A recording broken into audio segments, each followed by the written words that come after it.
Welcome back to my channel. আসসালামু আলাইকুম। আশা করি সবাই খুব ভালো আছেন। আজকে আপনাদেরকে বানিয়ে দেখাবো রসগোল্লা। কিভাবে খুব সহজে নরম তুলতুলা রসগোল্লা বানাতে পারবেন সেই রেসিপিটি আপনাদের সঙ্গে শেয়ার করছি। রসগোল্লা বানানোর জন্য প্রথমে আমি ছানা কেটে নিব। এই জন্য এখানে আমি 1 লিটার দুধ নিয়েছি। দুধটাকে আমি চুলার ভিতরে বসিয়ে দিচ্ছি। এখানে নিয়েছি একটা লেবুর রস। লেবুর রস দিয়ে আমি ছানা কাটবো।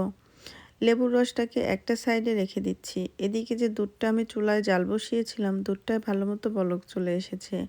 এই অবস্থায় উপর থেকে আমি লেবুর রসটা আস্তে আস্তে দিয়ে দিচ্ছি।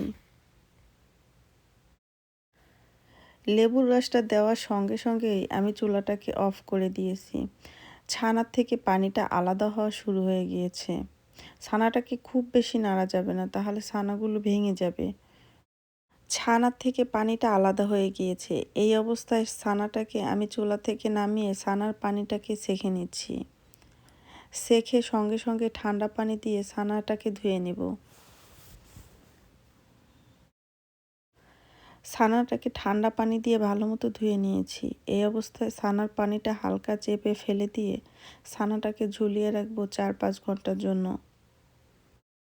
ছানাটাকে আমি ঝুলিয়ে রেখেছি। আমি 4-5 ঘন্টা পরে ফিরে আসব। 4 ঘন্টা পরে আমি ফিরে আসলাম। প্রথমে আমি শিরা তৈরি করে নিব। এই জন্য প্যানের ভিতরে 1.5 কাপ পরিমাণে চিনি দিয়ে দিলাম। চিনির ভিতরে দিয়ে দিচ্ছি 2 কাপ পানি। পরে আমি আরও পানি ব্যবহার করব। প্রথমে আমি 2 কাপ পরিমাণে পানি দিলাম। এখন এই শিরাটাকে চুলায় বসিয়ে দিচ্ছি। ঘ্রাণের জন্য 2টা এলাচ ব্যবহার করলাম। শিরাটায় ভালো মতো বলক চলে এসেছে। শিরাটা চুলায় থাক, আমি ঢাকনা দিয়ে ঢেকে রেখে দিচ্ছি একেবারে লো আঁচে। আমি যে ছানাটা বানিয়ে রেখেছিলাম সেই ছানাটা এখানে নিয়ে নিলাম। প্রথমে ছানাটাকে হাত দিয়ে ভালো মতো মথে নিব। 4-5 মিনিটের মতো ছানাটা আমি মথে নিলাম। এখন আমি এই ছানার ভিতরে দিয়ে দিচ্ছি 1.5 চা চামচ পরিমাণে ময়দা। ময়দাটা দিলে ছানার মিষ্টিটা অনেক নরম হয়। ছানার সঙ্গে খুব বেশি ময়দা দেওয়া যাবে না, তাহলে মিষ্টি আবার শক্ত হয়ে যাবে। 1 কাপ ছানার জন্য 1 চা চামচ অথবা 1.5 চা চামচ ময়দা দিতে পারেন। ছানাটা ময়দার সঙ্গে ভালো মতো মথা হয়ে গিয়েছে। এখন আমি ছানা দিয়ে মিষ্টি বানিয়ে নেব। আমি গোল গোল করে মিষ্টি বানাবো। আপনারা চাইলে আপনাদের পছন্দ অনুযায়ী শেপ দিয়ে নিতে পারেন। মিষ্টি পছন্দ করেন না এমন মানুষ খুব কমই আছে। সব সময় বাজার থেকে কিনে এনে খাওয়া হয় না। সব মিষ্টিগুলো বানানো হয়ে গিয়েছে। আমি যে শিরা বসিয়েছি চুলায়, শিরার ভিতরে সরাসরি মিষ্টিগুলো দিয়ে দিচ্ছি। এখন এই মিষ্টিগুলোকে ঢাকনা দিয়ে ঢেকে রেখে দিব 5 মিনিটের জন্য। আমি 5 মিনিট পরে ফিরে আসব। 5 মিনিট পর ঢাকনাটা তুলে নিলাম। মিষ্টিটা বেশ ফুলে গিয়েছে। মিষ্টিটাকে আমি একটু হালকা করে নেড়ে চেড়ে দিচ্ছি।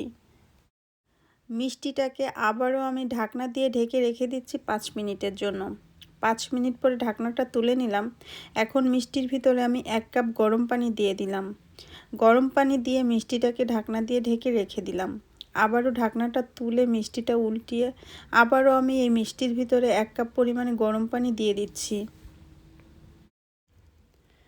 এই মিষ্টিটাকে আবারও আমি ঢাকনা দিয়ে ঢেকে রেখে দিচ্ছি। 5 মিনিট পরে ফিরে আসলাম। 5 মিনিট পরে মিষ্টিটাকে আমি একটু উল্টিয়ে দিচ্ছি। এই মিষ্টির ভিতরে আবারও আমি 1 কাপ পরিমাণে গরম পানি দিয়ে দিচ্ছি। এই মিষ্টিটাকে আরও 5 মিনিট আমি ঢাকনা দিয়ে ঢেকে রান্না করব। 5 মিনিট পরে চুলা থেকে মিষ্টিটা আমি নামিয়ে নিলাম। এই মিষ্টির ভিতরে এখন আমি কিছু আইস দিয়ে দিচ্ছি। এতে করে মিষ্টিটা ওভার কুক হবে না এবং মিষ্টির ভিতরে অনেক মিষ্টিও ঢুকবে না। মিষ্টিটা অনেক নরম ও সফট হবে। এই মিষ্টিটাকে এখন আমি ঢাকনা দিয়ে ঢেকে রেখে দিব 6 ঘন্টার জন্য। আমি 6 ঘন্টা পরে ফিরে আসব। 6 ঘন্টা পরে ফিরে আসলাম। ঢাকনাটা তুলে নিলাম। দেখেই বুঝতে পারছেন মিষ্টিটা কত ভালো হয়েছে। মিষ্টির ভিতরে অনেক রস ঢুকেছে। যারা রসগোল্লা বানাতে গিয়ে ফেল হয়েছেন, আমার রেসিপি দেখে একবার এইভাবে রসগোল্লা বানিয়ে দেখেন। আশা করি আপনাদের কাছে অনেক ভালো লাগবে। মিষ্টিটা খেতে এত মজা হয়েছে আলহামদুলিল্লাহ। আমার ভিডিওটা কেমন লেগেছে আমাকে কমেন্টস করে জানাতে ভুলবেন না। একটা মিষ্টি আপনাদেরকে আমি কেটে দেখাচ্ছি কতটা সফট হয়েছে এই মিষ্টি। আমার ভিডিওটা দেখার জন্য আপনাদেরকে অসংখ্য ধন্যবাদ। যারা এখন পর্যন্ত আমার চ্যানেলটি সাবস্ক্রাইব করেনি অবশ্যই সাবস্ক্রাইব করে দিবেন। আপনাদের জন্য আরও নতুন নতুন রেসিপি নিয়ে হাজির হব। আজকে এই পর্যন্ত, সবাই ভালো থাকবেন, আমার জন্য দোয়া করবেন। আল্লাহ হাফেজ।